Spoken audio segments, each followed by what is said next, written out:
Hello friends, Lucent book की तैयारी के क्रम में आज का टॉपिक है मानव शरीर। जीव विज्ञान से संबंधित यह टॉपिक है। 25 प्रश्नों का एमसीक्यू, जो कि बिहार एसएससी सीजीएल हो या फिर बिहार एसआई हो या बीपीएससी हो, सभी के लिए। पहला क्वेश्चन है, स्तनपायी के उत्सर्जनीय उत्पाद मूल में अधिकता में पाए जाते हैं? अधरपश्व, गुदपश्व, यूरिक अम्ल, अमोनिया। तो क्वेश्चन नंबर 1 का सही जवाब सी हो जाएगा, यूरिक अम्ल। उत्सर्जित जो उत्सर्जनीय उत्पाद मूत्र होता है उसमें यूरिक अम्ल पाया जाता है। क्वेश्चन नंबर 2 कहता है, रक्त में प्रतिस्कंदक पदार्थ कौन सा होता है? Fibrinogen, heparin, thrombin, globin. 4 option हैं आपका। बी ऑप्शन आपका सही हो जाएगा, हेपेरिन। हेपेरिन रक्त स्कंदन के लिए बेहद महत्वपूर्ण होता है। यही पदार्थ है जो कि रक्त को स्कंदन में मदद करता है। क्वेश्चन नंबर 3 कहता है, अधिकांश कीट श्वसन कैसे करते हैं? त्वचा से, वातक तंत्र से, फेफड़ों से, क्लोम से। 4 ऑप्शन हैं आपके। बी ऑप्शन आपका सही जवाब हो जाएगा, वातक तंत्र से अधिकांश कीट श्वसन करते हैं। अधिकांश कीट जो श्वसन करते हैं, सांस लेते हैं, वो वातक तंत्र से ही करते हैं। दोस्तों, अगर चैनल पे आप नए हैं तो चैनल को सब्सक्राइब कर लें, नोटिफिकेशन को ऑन कर लें। लूसेंट एमसीक्यू अभी चल रहा है सामान्य विज्ञान का। क्वेश्चन नंबर 4 है, निम्नलिखित में कौन सा भारत का राष्ट्रीय जलीय प्राणी है? याद रखना इस चीज़ को।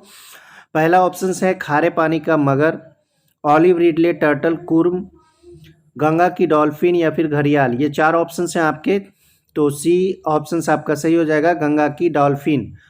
कौन सा भारत का राष्ट्रीय जलीय प्राणी है? तो गंगा की डॉल्फिन है। सी आपका सही जवाब हो जाएगा। दोस्तों, वीडियो को ज़्यादा से ज़्यादा शेयर करें, लाइक और कमेंट करना ना भूलें। शेयर जरूर करें। क्वेश्चन नंबर 5 कहता है, मनुष्य में 206 हड्डियां होती है, जबकि नवजात शिशुओं में हड्डियों की संख्या लगभग होती है। कितनी होती है ये बताना है। तो मनुष्य में 206 हड्डियां होती है, वयस्क मनुष्य में।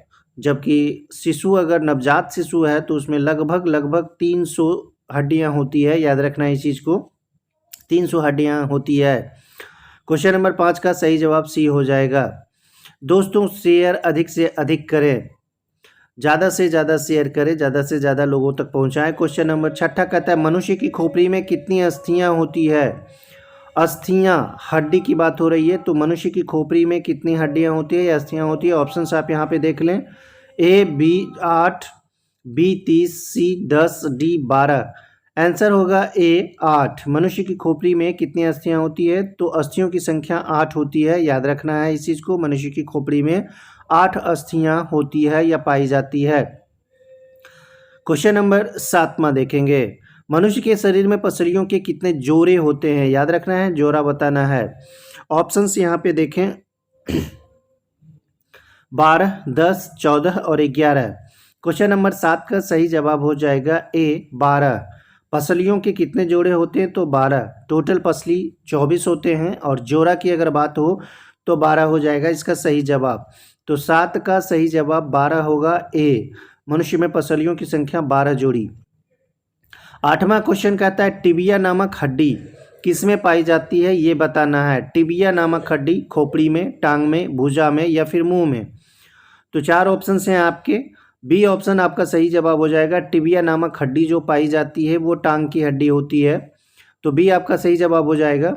और याद रखना है, फीमर जो होता है वो जांघ की हड्डी होता है, जो शरीर का सबसे बड़ा हड्डी होता है। सबसे छोटी हड्डी स्टेपीज होती है, जो कि कान की हड्डी होती है। यह भी याद रखना है इस चीज़ को। देखिए, क्वेश्चन नंबर 9, मानव शरीर के किस अंग की हड्डी सबसे लंबी होती है? यहाँ पे ये पूछा जा रहा है। ऑप्शंस आप यहाँ देखें, मेरुदंड, जांघ, रिबकेस, भुजा। ये 4 ऑप्शंस हैं। अभी हमने बताया क्वेश्चन नंबर 9 का सही जवाब हो जाएगा जांघ। जांघ की जो हड्डी होती है वो मानव शरीर की सबसे लंबी हड्डी होती है और इसका नाम फीमर होता है। जांघ की हड्डी सबसे लंबी हड्डी और इसका नाम होता है फीमर। याद रखना है इस चीज़ को। क्वेश्चन नंबर 10वां होगा, दांतों तथा हड्डियों में पाए जाने वाले तत्व हैं? कौन कौन सा तत्व हैं? या ऑप्शंस हैं यहाँ पे, पोटेशियम और कैल्शियम। बी कहता है कैल्शियम और मैग्नीशियम, सी कहता है कैल्शियम और फास्फोरस और डी कहता है फास्फोरस व सल्फर। 4 ऑप्शन हैं आपके। क्वेश्चन नंबर 10 का सही जवाब हो जाएगा सी, कैल्शियम और फास्फोरस। दांतों तथा हड्डियों में जो पाया जाने वाला तत्व होता है वो कैल्शियम और फास्फोरस होता है। सी आपका सही जवाब हो जाएगा। सबसे हार्डनेस या फिर कड़ा हड्डी की बात करें तो एनामेल ऑफ टीथ होता है, दांत की ऊपरी परत को एनामेल बोला जाता है, वो सबसे कड़ा या इसको जबड़े की हड्डी भी कह सकते हैं।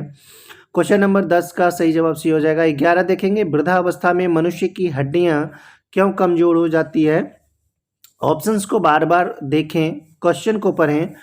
आयोडीन की कमी से, लोहे की कमी से, कैल्शियम की कमी से या फिर कोबाल्ट की कमी से। ये 4 ऑप्शंस हैं आपके। क्वेश्चन नंबर 11 का सही जवाब सी हो जाएगा, कैल्शियम की कमी से। वृद्धावस्था में मनुष्य की हड्डियां जो होती है वो कैल्शियम की कमी से कमजोर हो जाती है।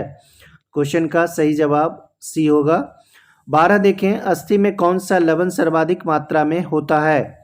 Calcium phosphate, sodium chloride, ferric nitrate या फिर मैग्नीशियम कार्बोनेट। 4 ऑप्शंस में से आपका ए ऑप्शन सही होगा, कैल्शियम फॉस्फेट। अस्थि में कौन सा लवण सर्वाधिक मात्रा में होता है, तो यह होता है ए, कैल्शियम फॉस्फेट। दोस्तों, वीडियो को ज़्यादा से ज़्यादा शेयर करें, लाइक कमेंट करना ना भूलें, नए हो तो सब्सक्राइब कर लें। क्वेश्चन नंबर 13 है, अस्थियों एवं पेशियों को आपस में जोड़ता है। देखिए, बेहद इंपॉर्टेंट प्रश्न है ये, दोनों को ध्यान से समझ लें। एक ये क्वेश्चन है, अस्थियों एवं पेशियों को आपस में जोड़ता है। ऑप्शंस यहाँ पे देखें, लिगामेंट, टेंडन, उपास्थि, एक नई छोटी पेशी। तो टेंडन इसका सही जवाब हो जाएगा बी। अस्थियों एवं पेशियों को आपस में जो जोड़ता है उसे टेंडन कहा जाता है, याद रखना है। और अस्थियों को अस्थियों से जोड़ने वाला लिगामेंट कहलाता है, दोनों को याद रखना है।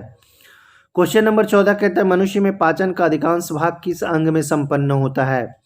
तो क्वेश्चन समझें ध्यान से, ऑप्शंस देखें, पैंक्रियाज, बड़ी आंत, छोटी आंत, आमाशय। हालांकि मनुष्य में जो पाचन का क्रिया होता है वो मुख से ही शुरू हो जाता है और यह बड़ी आंत में समाप्त होता है। पैंक्रियाज, छोटी आंत, तो इसका सही जवाब सी हो जाएगा, छोटी आंत। मनुष्य में पाचन का अधिकांश भाग किस अंग में संपन्न होता है, छोटी आंत में। 15 नंबर सवाल कहता है, मनुष्य में पाचन क्रिया कहाँ प्रारंभ होती है, मलाशय, आमाशय, मुख या पक्वाशय। 4 ऑप्शन हैं आपके, तो मुख इसका सही जवाब हो जाएगा सी। मनुष्य में पाचन क्रिया जो होती है वो मुख से शुरू हो जाती है और मनुष्य का जो पाचन क्रिया होता है वो मुख से शुरू हो जाता है, मुख से होते हुए आगे बढ़ता है आमाशय, पैंक्रियाज होते हुए इस तरह से आगे बढ़ता है। क्वेश्चन नंबर 16 कहते हैं, मुख में स्टार्च का शर्करा में पाचन किसके द्वारा होता है। ये बताना है, मुख में स्टार्च का शर्करा में पाचन किसके द्वारा होता है। ऑप्शंस यहाँ देखिए, एमाइलेज, टाइलेन या फिर पेप्सिन या फिर लाइपेज। 4 ऑप्शंस हैं आपके। क्वेश्चन नंबर 16 है, बी सही जवाब हो जाएगा, टाइलिन। मुख में स्टार्च का शर्करा में पाचन किसके द्वारा होता है, तो यह टाइलिन के द्वारा होता है। 16 का सही जवाब बी हो जाएगा, टाइलिन, स्टार्च का शर्करा में पाचन। क्वेश्चन नंबर 17 कहता है, शरीर के लिए एंजाइम आवश्यक होते हैं क्योंकि।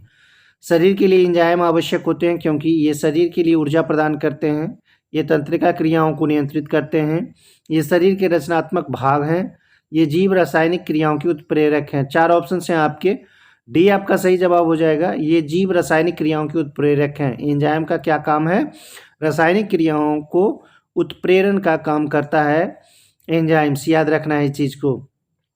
क्वेश्चन नंबर 18 कहता है, दुग्ध प्रोटीन को पचाने वाला एंजाइम्स, दुग्ध प्रोटीन को। ऑप्शन देखें, पेप्सिन, ट्रिप्सिन, रेनिन, इरोप्सिन। तो ये सारे एंजाइम्स हैं, तो इसका सही जवाब सी हो जाएगा, रेनिन। दुग्ध प्रोटीन जो होता है उसको पचाने वाला जो एंजाइम्स होता है उसका नाम है रेनिन, याद रखना है। क्वेश्चन को हमेशा बार बार इस बात को हम बोल रहे हैं कि क्वेश्चन को हमेशा आप देखें, बार बार देखें, ऑप्शंस को बार बार देखें और सही जवाब को ही टिक करें। क्वेश्चन 18 का सी सही जवाब। 19 है, अधिकतम पोषक तत्व रक्त में कहाँ से अवशोषित किए जाते हैं। कहाँ से अवशोषित कर लिए जाते हैं, पाचन क्रिया तो मुख से ही शुरू हो जाता है और अधिकतम पोषक तत्व जो होता है वो रक्त में कहाँ से अवशोषित होता है ये बताना है। ए बड़ी आंत, बी मुंह, सी छोटी आंत, डी पेट। 4 ऑप्शन हैं आपका, तो इसका सही जवाब सी हो जाएगा, छोटी आंत में। अधिकतम पोषक तत्व जो रक्त में अवशोषित होता है वो छोटी आंत में ही अवशोषित हो जाता है। क्वेश्चन नंबर 19 का सही जवाब सी होगा। 20वां सवाल है, लार में कौन सा एंजाइम पाया जाता है। लार जो कि मानव के मुख में निकलता है। ए रेनिन, बी टाइलिन, सी टेनिन और डी रेजिन। 4 प्रकार के ऑप्शंस हैं आपके यहाँ पे। क्वेश्चन नंबर 20 का सही जवाब बी हो जाएगा, टाइलिन। लार में कौन सा एंजाइम पाया जाता है? तो इसका सही जवाब टाइलिन होगा। दोस्तों वीडियो को ज़्यादा से ज़्यादा शेयर करें, लाइक कमेंट करना ना भूलें। अगर नए हों तो आप सब्सक्राइब कर लें, नोटिफिकेशन को ऑन करें। 21 नंबर सवाल कहता है, पेट में भोजन को पचाने के लिए निम्नलिखित में से किसकी खास आवश्यकता होती है? याद रख, यहाँ ऑप्शंस हैं हवा, पानी, एंजाइम, खनिज। 4 ऑप्शन हैं। 21 का सही जवाब सी हो जाएगा, एंजाइम। पेट में भोजन को पचाने के लिए एंजाइम्स की आवश्यकता होती है, खास आवश्यकता होती है, इसलिए 21 का सही जवाब सी होगा। 21 के बाद 22 नंबर सवाल देखेंगे, लार किसके पाचन में सहायक होती है? लार प्रोटीन, स्टार्च, फाइबर, वसा। 4 ऑप्शन हैं आपके। क्वेश्चन नंबर 22 का सही जवाब आप यहाँ देखें, प्रोटीन, स्टार्च, फाइबर, वसा। 4 ऑप्शंस में से बी आपका सही जवाब हो जाएगा, स्टार्च। लार जो होता है वो स्टार्च को पचाने में सहायक होता है। दोस्तों लूसेंट एमसीक्यू फॉर्मेट में सामान्य विज्ञान का पूर्ण तैयारी, भौतिकी, रसायन शास्त्र के बाद जीव विज्ञान अपने अंतिम चरण पर है। क्वेश्चन नंबर 23 कहता है, प्रोटीन का पाचन कहाँ से प्रारंभ होता है? छोटी आंत से, मुख गुहा से, ग्रास नली से या फिर उदर से। 4 ऑप्शन हैं आपके। प्रोटीन का पाचन कहाँ से शुरू हो जाता है? तो यह डी, उदर से शुरू हो जाता है, याद रखना है, उदर से। दोस्तों बीएसएससी सीजीएल में बहुत सारे प्रश्न लूसेंट से ही पूछे गए हैं। बहुत सारे क्या, लगभग प्रश्न 100% लूसेंट से आए हैं। इसलिए लूसेंट का तैयारी आपके लिहाज से, तैयारी के लिहाज से बेहद सुरक्षित है। क्वेश्चन नंबर 24 कहता है, अमाशय द्वारा स्रावित रस भोजन को आसानी से पचा लेते हैं, लेकिन अमाशय स्वयं इन पाचक रसों से अप्रभावित रहता है, क्योंकि अमाशय की दीवार श्लेष्मा के द्वारा सुरक्षित रहती है, या कठोर कोशिकाओं का बना होता है, या स्टील की बनी होती है। इनमें से कोई नहीं। 4 ऑप्शंस हैं। ए आपका सही जवाब हो जाएगा, अमाशय की दीवार श्लेष्मा के द्वारा सुरक्षित रहती है, यही कारण है कि हानि नहीं पहुंचा पाता। आज का अंतिम सवाल है 25 नंबर, पचे हुए भोजन में मौजूद विषैले पदार्थ का कौन सा अंग चूषण करता है?